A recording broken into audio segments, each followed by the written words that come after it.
Hello everyone, welcome back to Boys on Film. My name is Phil Marriott. Joining me is my co-host Raj Rudolph from eqmusicblog.com, and we are covering the London Film Festival 2022. We're talking Nanny today. It's the winner of the US Dramatic Grand Jury Prize at this year's Sundance Festival.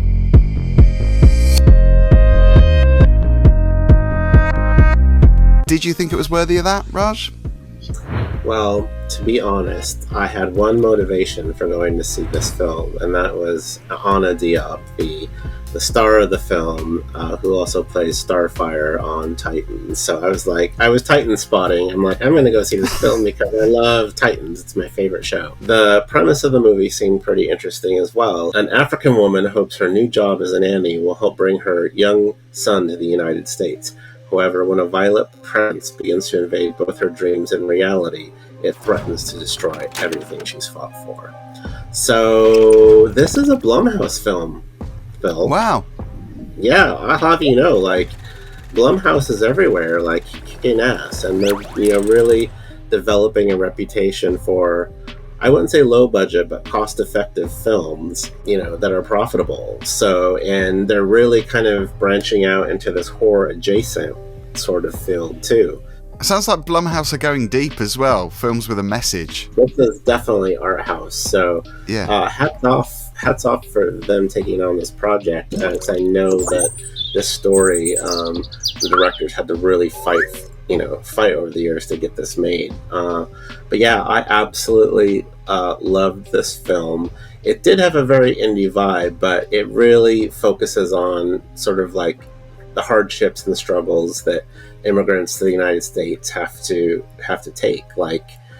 She Anna Diop's character takes this job as a nanny, and she has lots of issues getting paid for her time. So in a lot of ways it feels like she's taken advantage of, and it really shows you the difference between what sort of white, affluent, rich people think of, customs and traditions and just overall daily life of African people and how they're treated. So there's a lot of eye-opening moments in this movie, and there's a couple of gasp moments, I can't believe they did that. I have to say, it's so refreshing to see Anna Diop in a lead role, carrying the film on her own. She's such a beautiful starlet, and I really hope that she gets some acclaim for this, because this film was absolutely beautiful. Absolutely beautiful. There's a really good sort of relationship vibe in there with her co-star, Cinqua Walls, that really resonated with me, and I just thought that whole storyline was really good. I don't really know what the monster is, but there's this folklore that, of African folklore creatures that kind of appear. One's kind of like a merman woman kind of thing, and another thing is like a shadow monster, and and they try to briefly explain some of it, but it's more of a visual element in the film that kind of creeps you out. Something symbolic, maybe.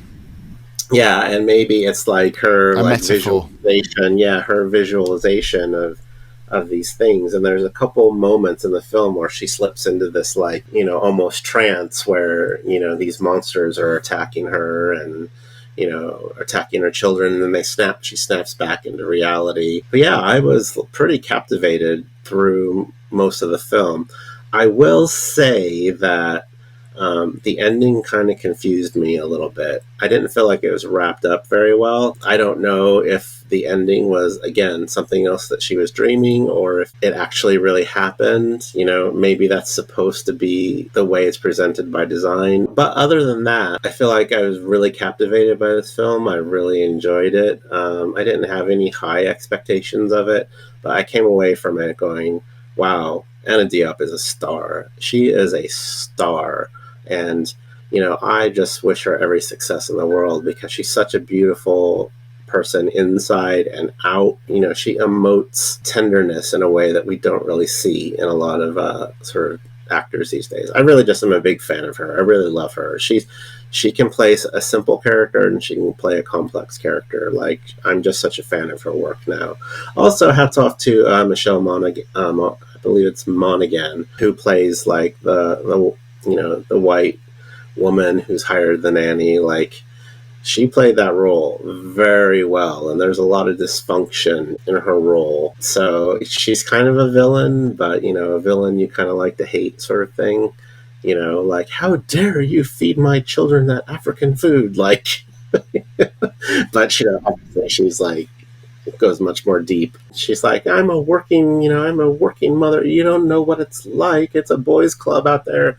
You know, that's the sort of character that she's playing, and like she expects her nanny to just, you know, basically be her assistant. And then the husband is a piece of work too. So, you know, it's a really good film. I mean, I don't think hardened horror fans are going to be like, oh, this is great, I loved it.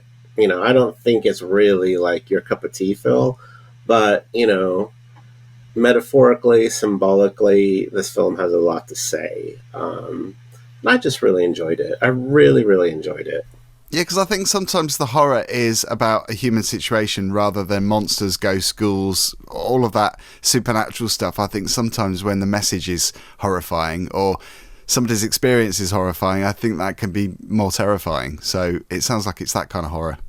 Yeah, and sometimes we see things in our mind that take control. And this definitely, like, there's one scene where she picks up a knife and, you know, and is being attacked or something's following her, and then next thing you know, it flashes to she's holding the knife in front of the child in the bathtub, and you're like, oh my god, like, that's so freaky. You know, maybe you will like it, Phil. I don't know. You'll need to see it. Yeah, I might give it a go. Any ideas which platform it's coming to? It's going to be on Amazon Prime, most likely. It is definitely going to be on Amazon Prime. Releases end of November. Yeah, you're probably just as fine to watch it on Prime as on a regular screen. Kind of have like a streaming movie kind of vibe to it. Yeah. But I really enjoyed seeing it on the big screen. So hopefully it gets a little bit of a release. So how many stars are you going to give Nanny? Well, I wouldn't go for 4 stars, but it's definitely a strong 3 stars for me. I just love Anna Diop. If it wasn't for her, I probably wouldn't have watched this film. But, you know, Blumhouse, again, so, you know, whenever you see that Blumhouse stamp on something, you know it's going to be pretty decent. It's certified fresh on Rotten Tomatoes, so the critics are loving it. So it's called Nanny. Let us know if you're going to see it, if you are seeing it on Amazon, or maybe you've seen it already at the festival. Drop a comment down below. Don't forget to like and subscribe. We are Boys on Film. My name is Phil, that is Raj, and we'll see you on the next video.